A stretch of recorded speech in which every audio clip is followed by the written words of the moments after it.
오늘 함께 나눌 하나님의 말씀은 요한복음 15장 6절에서 8절까지입니다.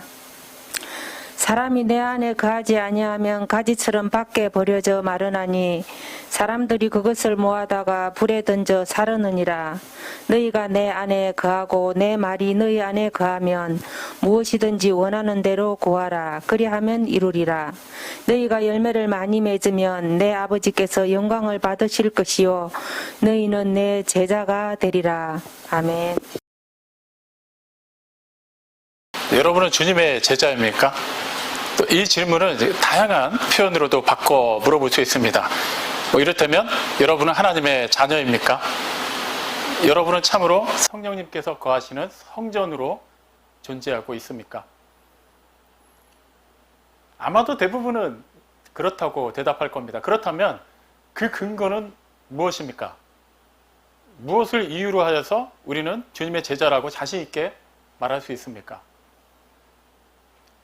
이것을 대답하기 위해서는 우리는 기본 전제를 확인해야만 합니다. 우리가 주님의 제자가 된 것은 주님이 어딘가에 계시고 우리가 애써 주님을 찾았기 때문에 그때부터 제자가 된 게 아니라 주님이 우리를 제자로 부르셨기 때문에 제자가 됐다는 것입니다. 하나님의 자녀가 된 것도 마찬가지죠. 우리가 여러 가지 조건을 따져보고 하나님이 우리의 아버지가 되실 만한 분이라고 여겨서 그때부터 우리가 그분의 자녀가 된 게 아니라 하나님의 아무 자격이 없는 우리를 당신의 자녀로 삼아 주셨기 때문에 우리는 하나님의 자녀가 된 것입니다.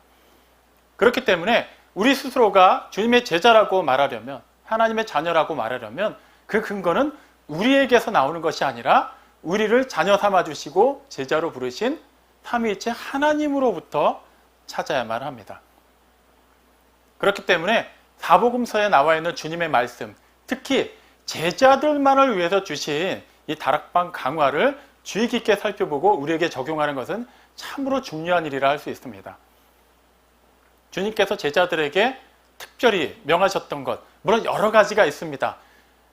하지만 우리가 지금 계속해서 살펴보고 있는 요한복음 15장 초반부 포도나무 비유를 근거로 하면 주님께서 제자들에게 가장 최우선으로 요구하신 것은 바로 그분 안에 거하는 것입니다.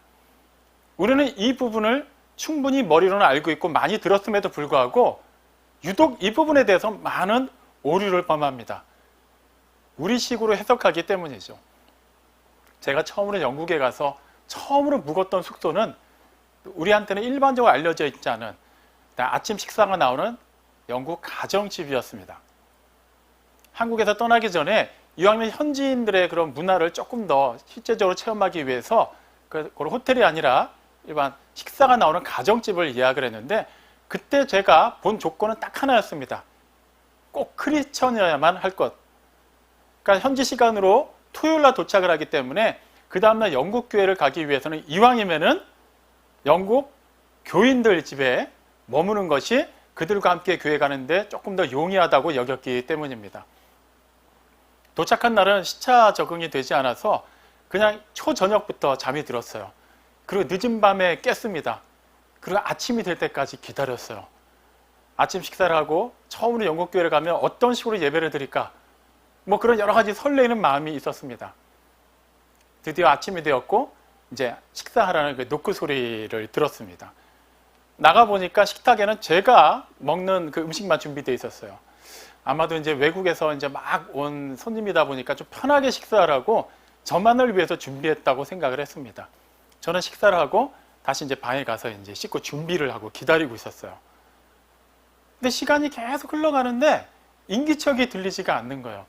그 집은 2층 집이었고 제가 이제 묵었던 방은 1층이고 그 집 식구들은 다 2층에 방이 있었는데 그 2층에서 약간 뭐 삐걱삐걱 소리는 들리는데 계단으로 내려오는 소리가 들리지 않는 거예요.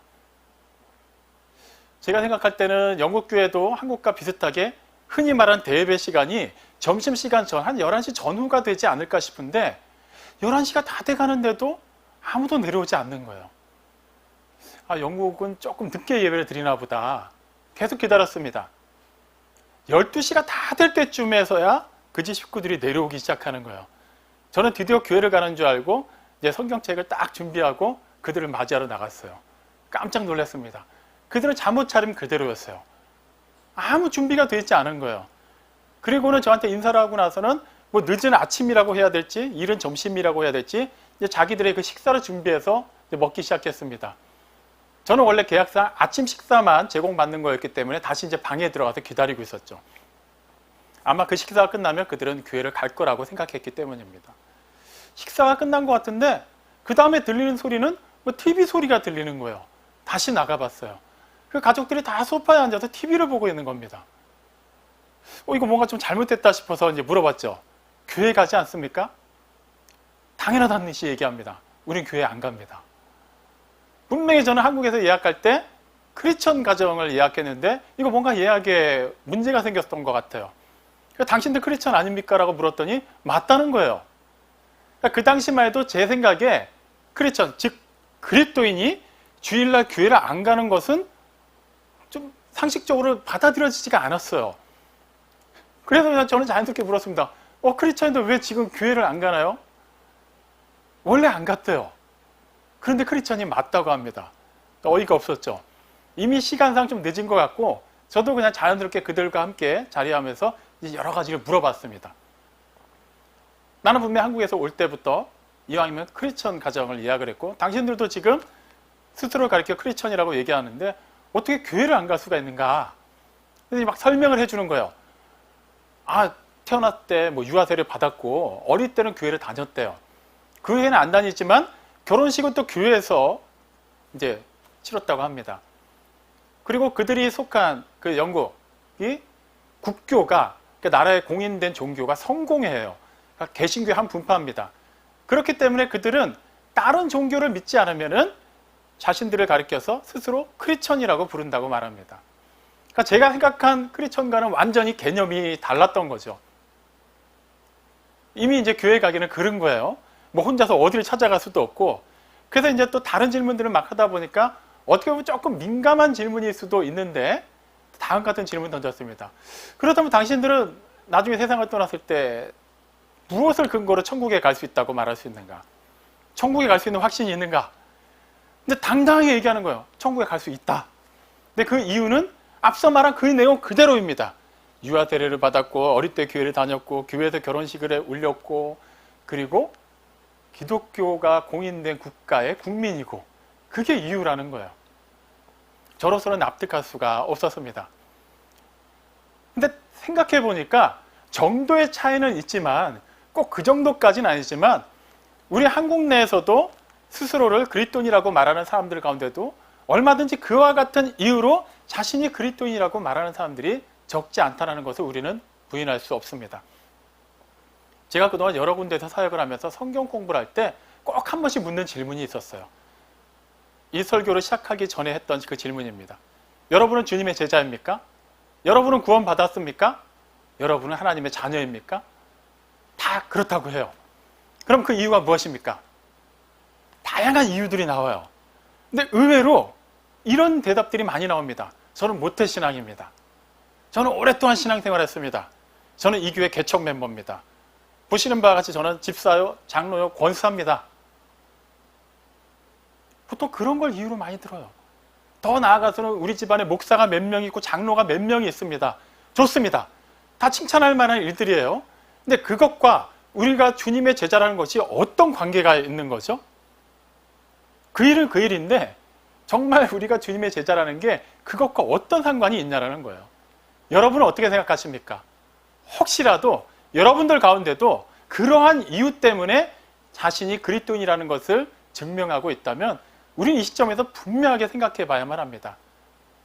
우리를 그리스도인이라고 인정하시는, 우리 스스로 말하는 게 아니라 우리를 하나님의 자녀라고 인정하시는, 우리를 당신의 제자라고 인정하시는 그 삼위일체 하나님께서는 어떤 기준을 가지고 우리를 당신의 자녀로, 제자로 인정하시냐는 것이죠. 마태복음 8장 5절 이하에 보면 주님과 한 백부장의 대화가 기록되어 있습니다. 그 백부장에게는 한 하인이 있는데 그 하인이 중풍병자로 고통 가운데 있었어요. 그는 그를 고쳐주고 싶은데 할 수가 없었습니다. 그래서 주님이 가버나움에 오셨을 때 주님을 찾아가요. 고쳐달라고 부탁을 합니다. 같은 내용을 기록한 누가복음 7장에 보면 장로들이 그를 막 이렇게 긍정적으로 평가해요. 우리를 위해서 좋은 일을 많이 했습니다. 회당도 지어줬습니다. 그를 도와주는 것은 마땅한 일입니다라고 추천합니다. 주님이 기꺼이 그 집에 가서 고쳐주시려고 해요. 근데 그가 막습니다. 그렇게까지 안 하셔도 됩니다. 말씀만 하십시오. 그러면 내 하인이 나을 줄로 믿습니다. 주님이 놀라셨어요. 그리고 그곳에 있는 모든 사람들을 향해서 얘기하십니다. 온 이스라엘 가운데 이만한 믿음을 보지 못했다. 이 얘기는 우리에게 참으로 유명한 얘기죠. 근데 이 얘기를 좀 더 입체적으로 우리가 이해하기 위해서는 좀 기본적인 배경을 하나 살펴볼 필요가 있습니다.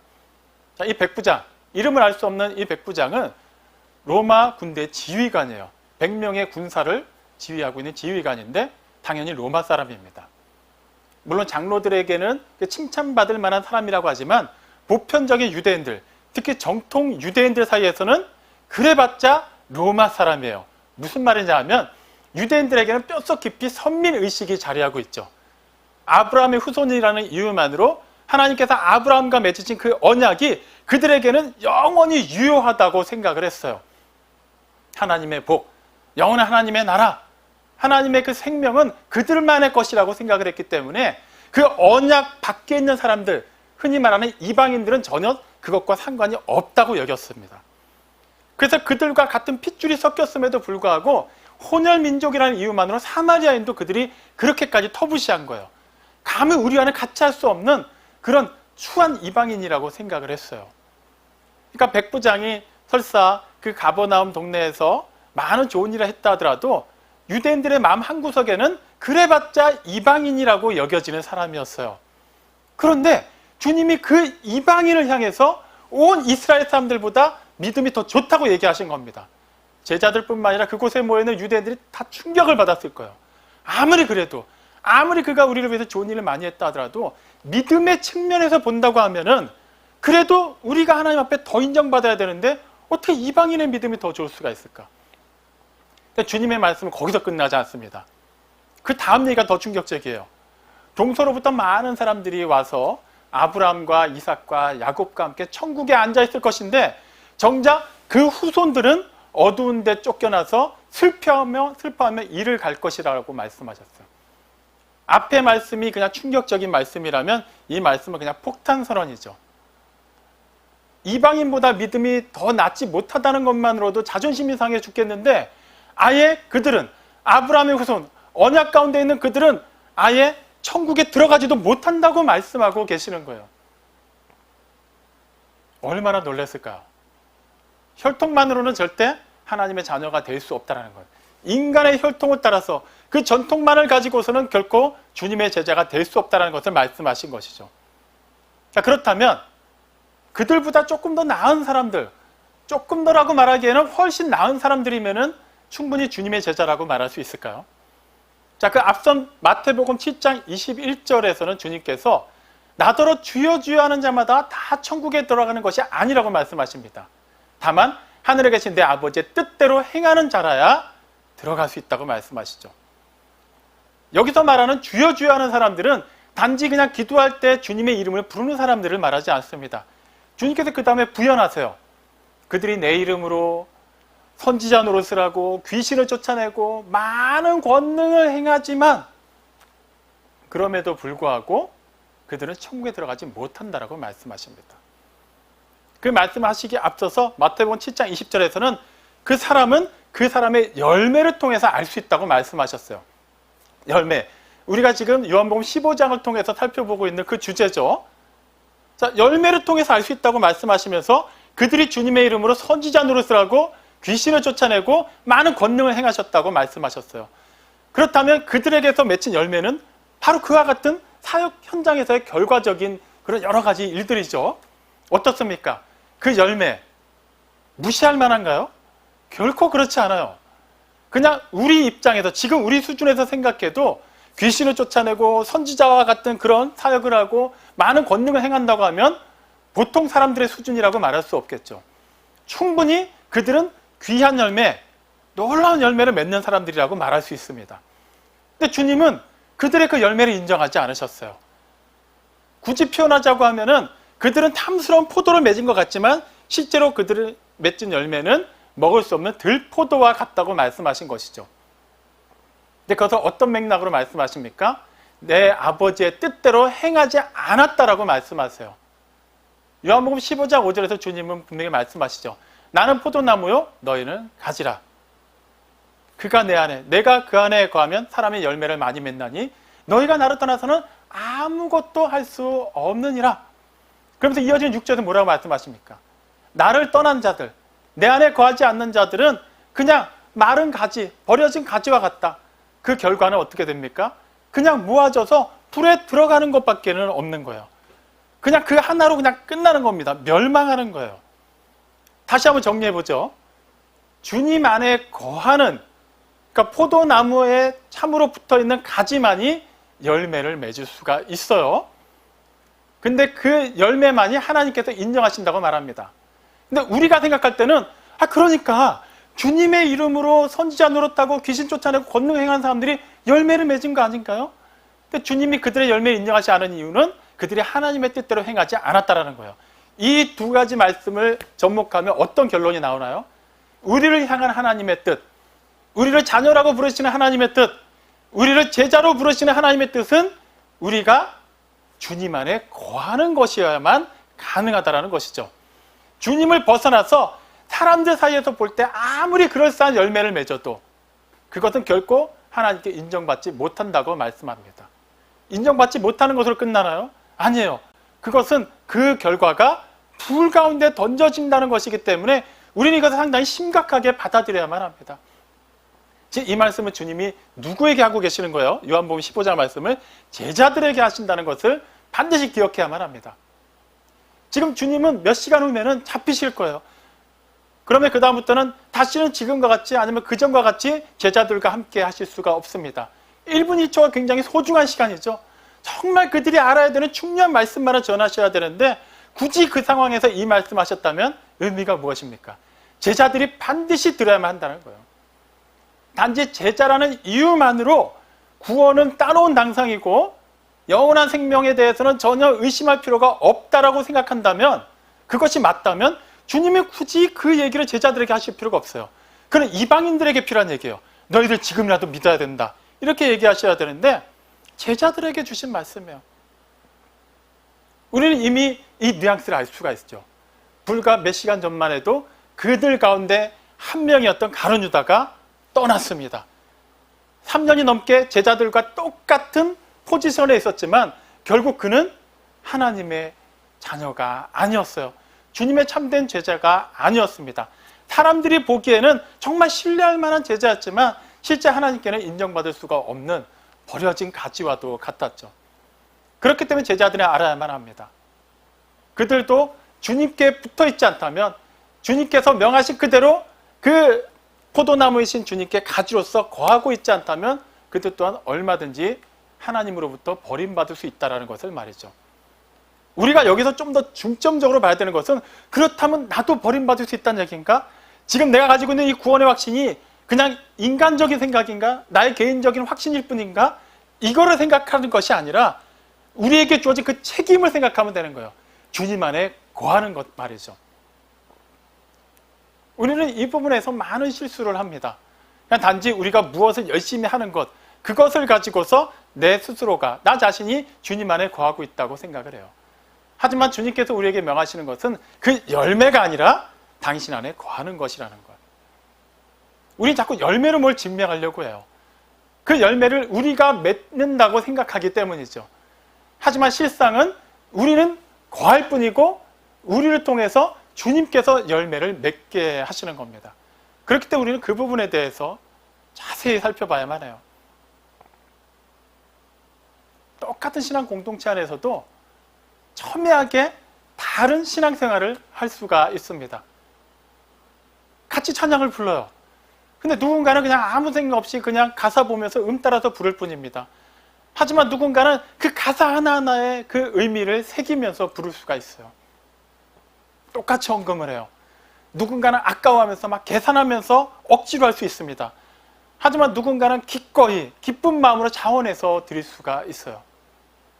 똑같이 말씀을 봐요. 근데 누군가는 그냥 체면상 봐야 되니까 교회에서 보라고 하니까 억지로 봅니다. 하지만 누군가는 정말 이 말씀이 나에게 주어지는 하나님의 말씀, 살아계신 하나님의 인격이라는 것을 알고 그 한자 한자에 집중해서 기쁜 마음으로 볼 수가 있습니다. 어떻게 이렇게 달라질 수가 있을까요? 표면적으로 똑같은 열매를 맺는 것 같은데 어떻게 어떤 열매는 정말 극상품의 포도가 되고 어떤 열매는 들포도가 될 수 있을까요? 그 차이는 하나입니다. 주님 안에 거하고 있느냐 아니냐의 차이예요. 며칠 전에 다음과 같은 전화를 받았습니다. 그분은 지방에 사시는 어떤 이제 스스로를 그리스도인이라고 말하는 분이에요. 근데 보통 이렇게 전화 오시는 분들은 뭔가 굉장히 고민 가운데 신앙 상담으로 전화를 하시는데 그분은 그런 개념과는 조금 차원이 달랐습니다. 지금 같은 팬데믹 시대에 과연 우리가 일반적으로 알고 있는 이런 교회가 존재할 필요가 있는가에 대해서 저한테 따지듯이 물었어요. 어떻게 그 주제를 가지고 어떻게 또 그 많은 목사 가운데 저를 또 알아내서 전화를 하셨는지 모르겠습니다만 그분의 주장은 다음과 같습니다. 자기는 그리스도인이 맞대요. 그래서 그 이유가 무엇인가라고 물어봤더니 예수께서 세상에 오셔서 하신 그대로 살기 때문이라고 합니다. 예수께서 세상에 오셨을 때는 교회가 없었고 그냥 그분은 가난한 자들, 소외된 자들을 위해서 사셨다고 말했습니다. 자신도 그렇게 산다고 얘기해요. 굳이 성경을 보지 않아도 굳이 교회에 나가지 않아도 예수가 몸소 보인 그 삶을 자기는 살려고 노력한다고 합니다. 어차피 내 돈이니까 교회에 나가서 헌금하느니 그걸로 그냥 다른 어려운 사람들 돕는 데 쓴다고 얘기합니다.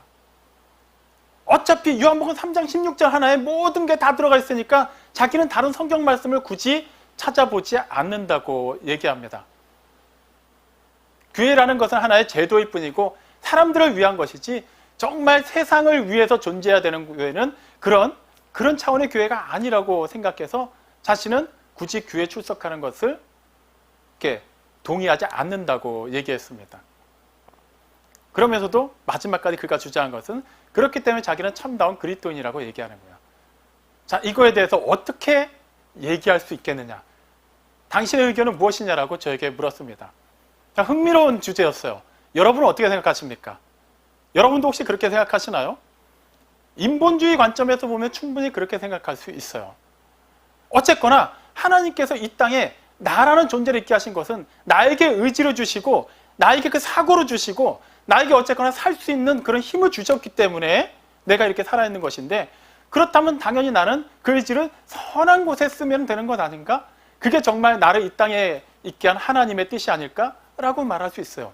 그렇게 생각한다면 굳이 주님 안에 거하는 것은 굉장히 고리타분하고 뭔가 나에게 손해가 되는 것 같고 굉장히 답답하게 여겨집니다. 내가 생각할 때 이게 충분히 선한 일인데 만에 하나라도 예수께서 원하시는 게 다른 길이라면 이건 좀 답답하잖아요. 그거는 또 다른 누군가가 해야 되는 일이고 나는 내가 생각할 때 좋은 일을 하면 되는 거 아닌가요?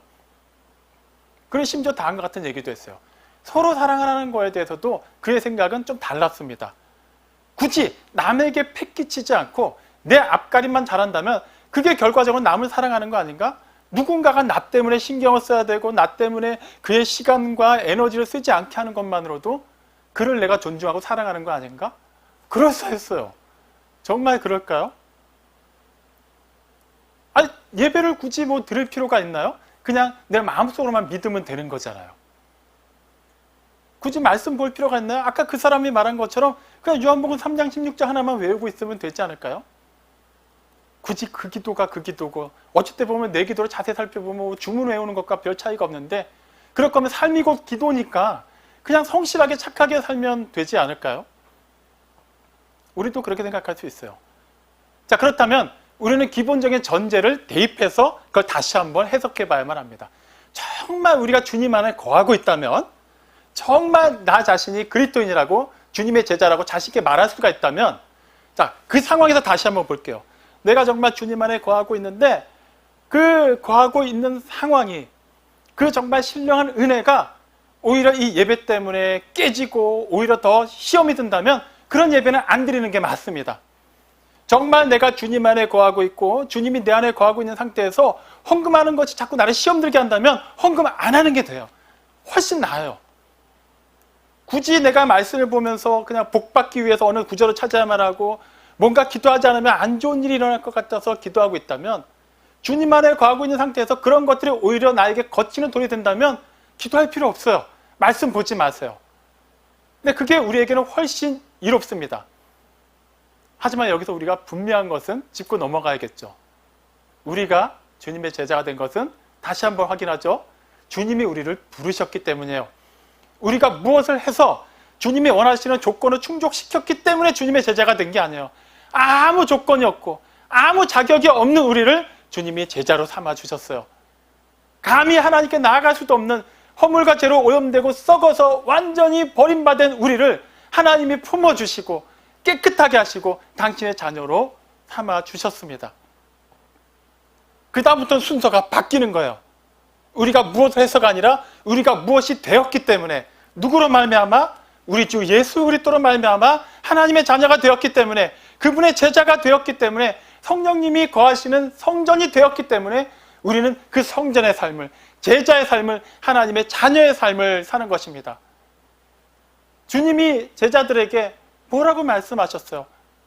하나님이 영이시니 예배하는 자가 영과 진리로 예배해야 된다고 말씀하셨어요. 내가 하나님을 믿기만 하면 예배를 드려도 된다, 드리지 않아도 된다는 핵심이 아니에요. 정말 하나님이 영이심을 믿고 내가 하나님을 예배하는 자라고 생각한다면 삶이 곧 예배다라는 그런 허무맹랑한 얘기가 아니라 실제 영과 진리로 예배하고 그 예배를 삶으로 살아낼 수 있어야만 하는 거예요. 너희는 이와 같이 기도하라라고 하면서 하나님의 기도, 주님의 기도를 알려주셨어요. 너희가 내 안에, 내 말이 너희 안에 거하면 무엇이든지 원하는 대로 구하라. 그리하면 이루리라. 기도하라고 말씀하셨잖아요. 하나님의 것은 하나님께 드리라고 말씀하셨어요. 네 돈이니까 네가 잘 생각해서 판단해라라고 말씀하지 않으셨습니다. 너희가 내 말에 거하면 참으로 내 제자가 된다고 말씀하셨어요. 주님의 말씀을 떠나서 너희 스스로가 생각하는 기준에 충족해서 그것으로 말미암아 내 제자가 된다고 말씀하지 않으셨어요. 정말로 우리가 주님의 제자라면, 정말로 우리가 주님 안에 거하고 있다면 우리가 지금 신앙생활이라고 말할 수 있는 모든 것들, 그것은 자연스럽게 우러나야 되는 성령의 열매가 돼야 되는 것입니다. 내가 이만큼 신앙생활을 했으니까, 내가 그 신앙생활 가운데 이만큼 노력을 했고 이만큼 투자를 했고 이만큼 사람들 앞에 드러냈으니까 나는 충분히 제자의 도리를 다했다라고 말할 수 있는 것이 아니라, 나는 무엇을 해도 내 모든 것을 다 불살라서 내어준다 할지라도 어떤 것도 하나님께 인정받을 수 없는 아무 보잘것없는 존재이지만, 그런 나를 하나님께서 자녀 삼아주시고 그런 나를 주님께서 제자로 불러주셨기 때문에 나는 그 나무에 거하는 가지로서 나를 통해 주님의 그 열매가 맺힐 수 있다는 것, 그것을 특권으로 알고 그것을 영광으로 알고 우리에게 주어진 그 신앙생활을 살아가는 사람, 그 사람이 바로 주님의 제자입니다. 주님이 하신 말씀, 제자들에게 하신 말씀, 내 안에 거하라고 하신 말씀은 바로 그런 맥락에서 하신 거예요. 너희가 나를 떠나서 무엇을 맺으려고 하지 마라.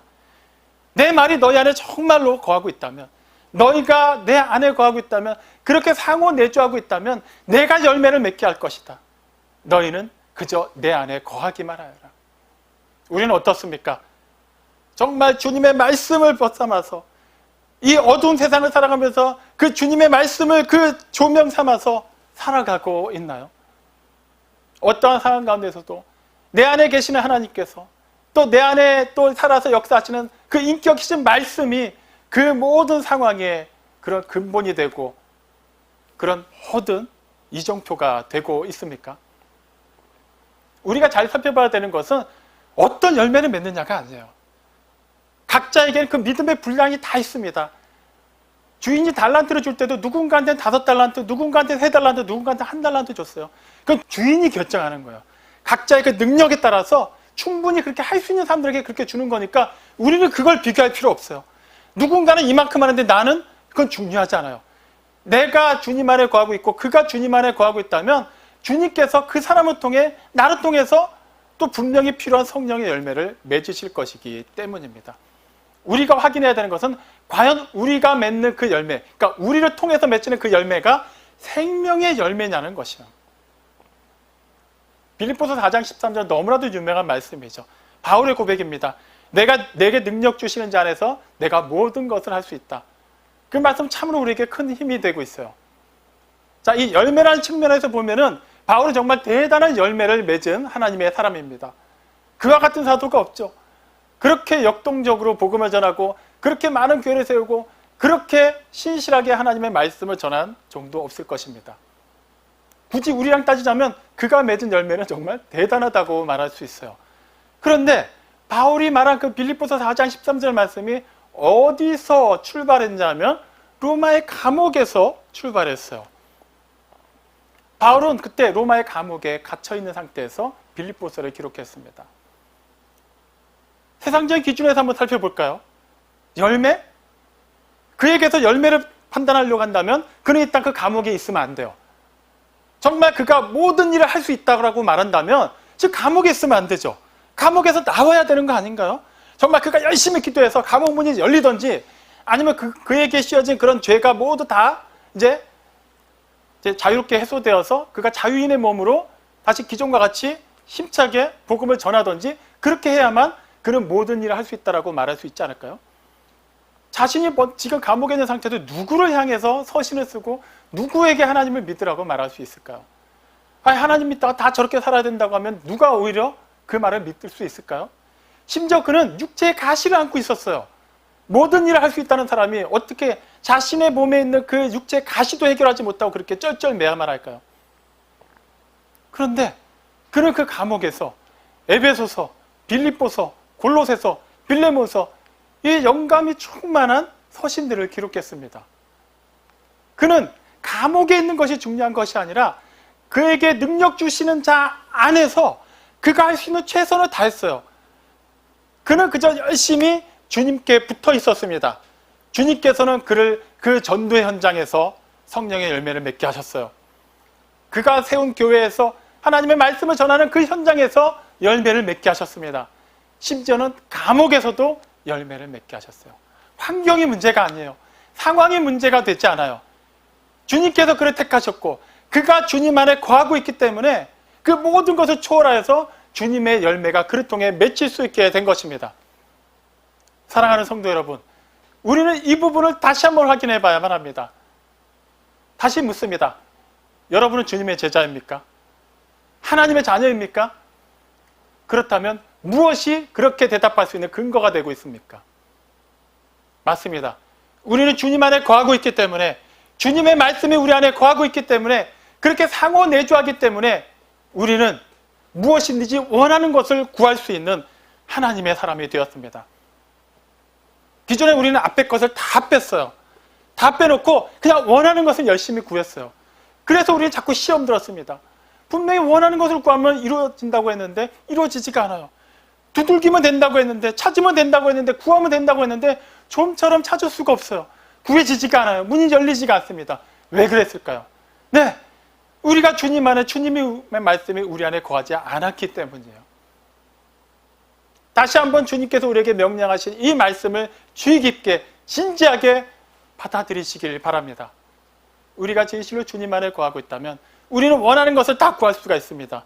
그래서 다 얻을 수가 있어요. 확인해 보죠. 주님 안에 거하기 때문에 우리는 주님이 원하시는 그 일을 구할 수 있게 됩니다.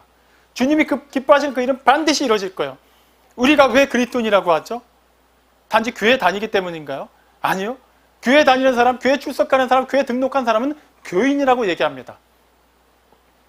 그리스도인은 교인입니다. 하지만 교인이라고 해서 다 그리스도인이 되는 건 아니죠. 얼마든지 같은 공동체 안에서, 같은 교회 안에서도 주님을 믿지 않을 수가 있습니다. 그리스도인, 그리스도를 따르는 사람, 그리스도께 속한 사람을 얘기합니다. 이것은 동시적으로 생각해야만 해요. 주님이 십자가를 지고 앞서가시기 때문에 주님을 따르는 그리스도인으로서 우리를 그냥 따라가는 게 아니에요. 주님께 속하여 따르는 자로서 우리 또한 십자가를 지고 따라가는 겁니다. 주님이 하늘의 모든 영광을 다 부인하시고 포기하시고 아무 죄가 없으신데도 불구하고 세상을 향한 하나님의 사랑을 나타내기 위해서 세상의 모든 죄를 지고 가시기 위해서 인간의 몸으로 이 땅에 오셨습니다. 마찬가지로 주님을 따르고 주님께 속한 그리스도인으로서 우리도 우리 자신을 부인하고 십자가를 지고 따르는 겁니다. 주님이 십자가에 달려 돌아가셨기 때문에 우리도 주님과 함께 주님 안에 거함으로 말미암아 같이 죽는 것이고 주님이 부활하셨기 때문에 우리도 부활하는 겁니다. 주님이 영원히 살아계시기 때문에 우리 또한 영원히 살게 되는 것입니다. 이 놀라운 구속의 은혜, 이 구속사에 참여할 수 있는 사람이 어떤 사람입니까? 주님 안에 거하는 사람입니다. 사랑하는 성도 여러분, 하나님께 무언가를 구하기 전에 먼저 확인하시기 바랍니다. 우리는, 우리 교회는 주님 안에 거하고 있습니까? 그렇다면 우리는 주님의 제자입니다. 우리는 하나님의 자녀입니다. 그리고 그 안에서 원하는 무엇이든지 우리는 구할 수 있고 그 일은 반드시 이루어질 것입니다. 그리고 세상에서 알 수 없는, 세상이 절대 우리에게 줄 수 없는 그 참된 평안을 우리는 분명히 누리게 될 것입니다. 이 귀한 은혜가, 이 살아 역사하는 하나님의 능력이 우리 성도들의 모든 삶 속에서, 포에마 우리 교회의 모든 지경에서 충만하게 넘쳐나기를, 그렇게 하나님의 살아계심을 신실하게 누리고 아름답게 증거하는 우리 모두가 되기를 주님의 이름으로 축원합니다. 아멘.